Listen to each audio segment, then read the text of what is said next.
The Alpha Legion spies ran as fast as they could, desperate to reach the ship's power core.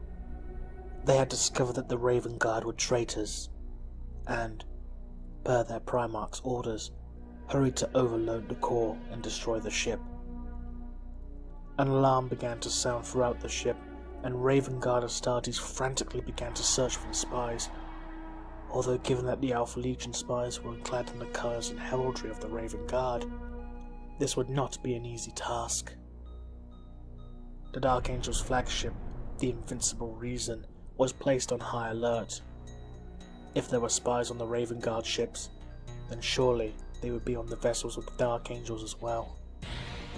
Captain Stenius ordered the engineering deck to be put on lockdown, and for the gun servitors on board to be activated. Rabute Gilliman debated informing the War Master, Rogel Dawn, but decided against it. Dawn would be busy commanding the forces on the planet. He did not need this distraction. Gilliman ordered his forces to continue the battle as normal, to focus most of their fire on the Emperor's children, Night Lords, Salamanders, and especially the Alpha Legion. Fulgrim and Ferrus Manus locked their weapons, parrying blow after blow as Fulgrim hacked at the Iron Hand's Primarch like a feral beast. Ferrus fought only to defend himself against the frenzied blows, never taking advantage of any openings Fulgrim presented.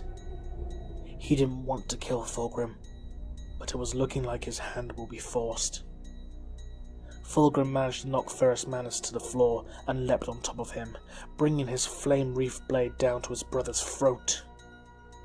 Ferrus Manus gripped the blade with both hands, letting his hammer, Forgebreaker, fall onto the rocks below them with a metallic clatter. Tears streamed down Fulgrim's face as he lamented what he was forced to do, pushing the blade with all of his might.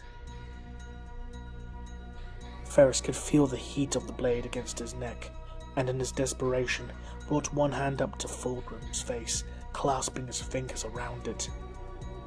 He whispered the last words that Fulgrim would ever hear. "I'm sorry." With that, Ferrus Manus clenched his metallic hand into a fist of iron, crushing Fulgrim's skull with a sick, wet crack of splintering bone and bloody, pulping meat.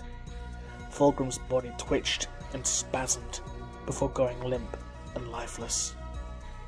Ferrus Manus rolled the corpse off of him and rose to his knees. He looked down at his blood-slicked hand, and for the first time, realized the horror of what he had done. But he had no time to weep.